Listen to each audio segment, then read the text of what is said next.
Welcome back, snow lovers, for one last time. That's right, this will be my last midweek roundup of the season. Cue sad violin music. There are still a handful of ski areas that are still open, but there are so few now that I can no longer justify doing 2 snow reports a week. So if anything worth mentioning does happen outside my local area, I'll be including that in my Chamonix weekend reports from now on in as well. There's officially still one more week left of the season here in Chamonix, so you've got at least one more official weekly snow report to look forward to there.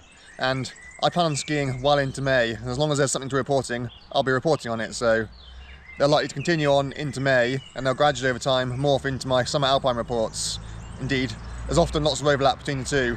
People ski here year round, so even if it's technically a summer alpine report, I might still be talking up people skiing. But back to the here and now, it's been a fairly quiet week across the Alps. Indeed, it's been a fairly quiet month. Another bit of weather moved down from the north through Sunday and Monday, but for most of us it didn't really amount to much, the exception being Austria and parts of northern Switzerland. But even there, they only got around 10 to 15 centimetres of snow up at altitude, little of anything lower down. But still, that did mean that there were some excellent on-piste conditions on the likes of the Kitzsteinhorn Glacier. You can expect similar in places like Hintertux and Solden as well.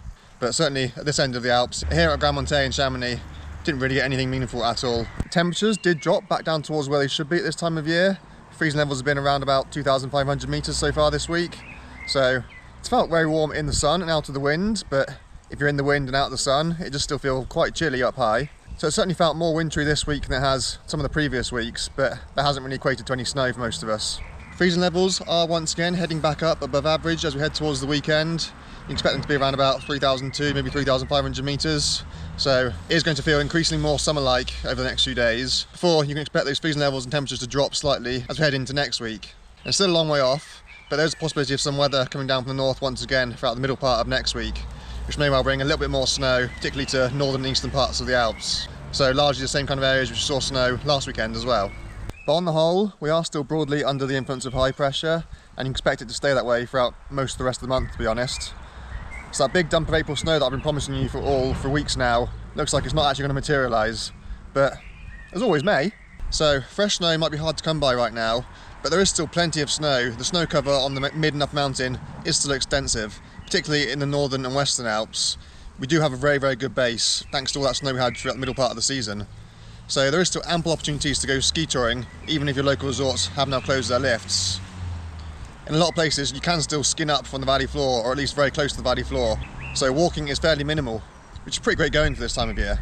And there are still a handful of resorts which are offering lift-serve skiing, predominantly, but not exclusively, the high-altitude glacial resorts, the likes of, as I've already said, Solden and Hintertux in Austria, and of course, Zermatt in Switzerland. There are also some non-glaciated resorts, such as here in Grand Montet and Pila in Italy, which are also still open. Lift-serve skiing is incredibly limited right now.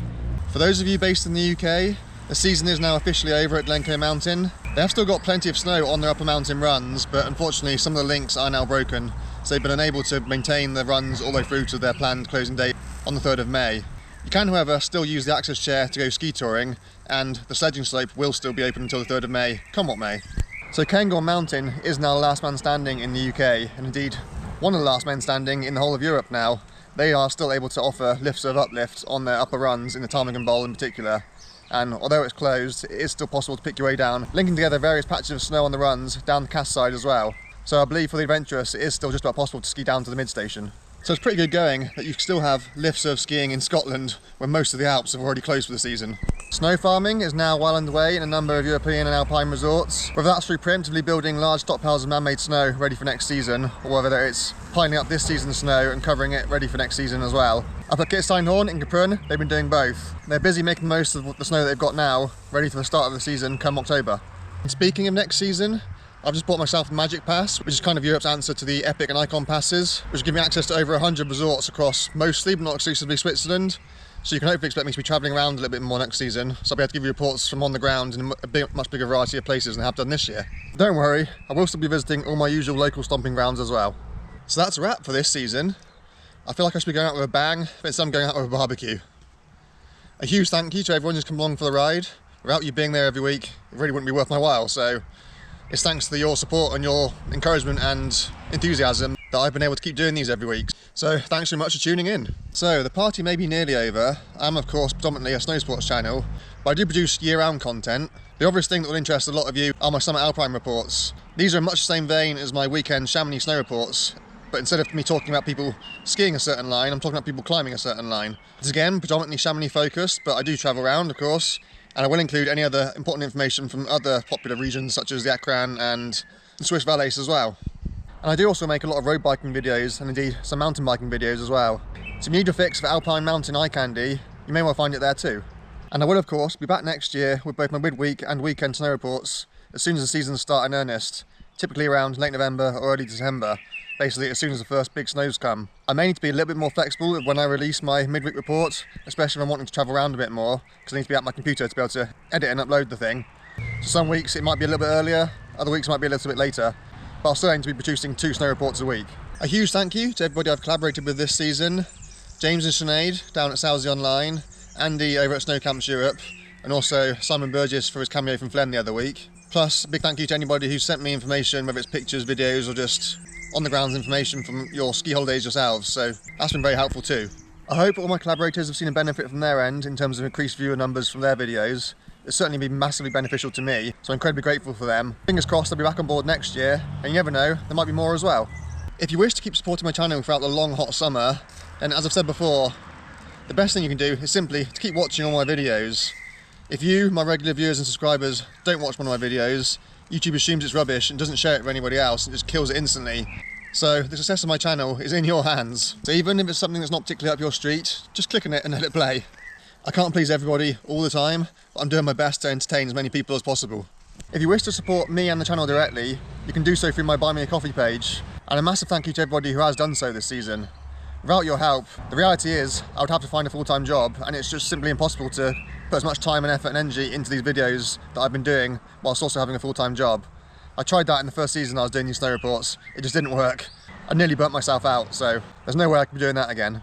Another way to support the channel is if you come into the Chamonix or Saint-Gervais region and you're travelling by plane, and to book your airport transfers with mountain drop-offs, specifically using my link, which you'll find down in the description or on the screen here somewhere, as I will receive a small commission. It's not massive, but every little helps. Plus, objectively, they are the best transfer company for most people's needs anyway, so you'll be doing yourself a favour as well as me. And if you're looking for new helmets, goggles, sunglasses, etc., or even stand-up paddleboards, cycling and skateboarding gear as well, then check out Outdoor Masters kit. And if you're wanting to buy anything through them, then again, use my link, which you'll find in the description, as I'll also receive a small commission through that.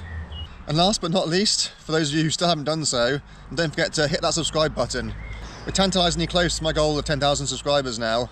It may seem trivial, but that is quite a big milestone. That's when a lot of companies and brands start paying a lot more attention to your channel, so if we can get there, certainly before the start of next season, it'll be a massive help. So a last big thank you for watching, now and throughout the season. And you'll be seeing me again in a few days, hopefully up on the mountain somewhere, for what may or may not be my final Chamonix snow report. I have still got a few adventure videos in the pipeline already lined up, which I need to edit and get out there. So you've still got plenty to look forward to in the coming days and weeks as well for that. And hopefully, if not, I'll be seeing you all again next year.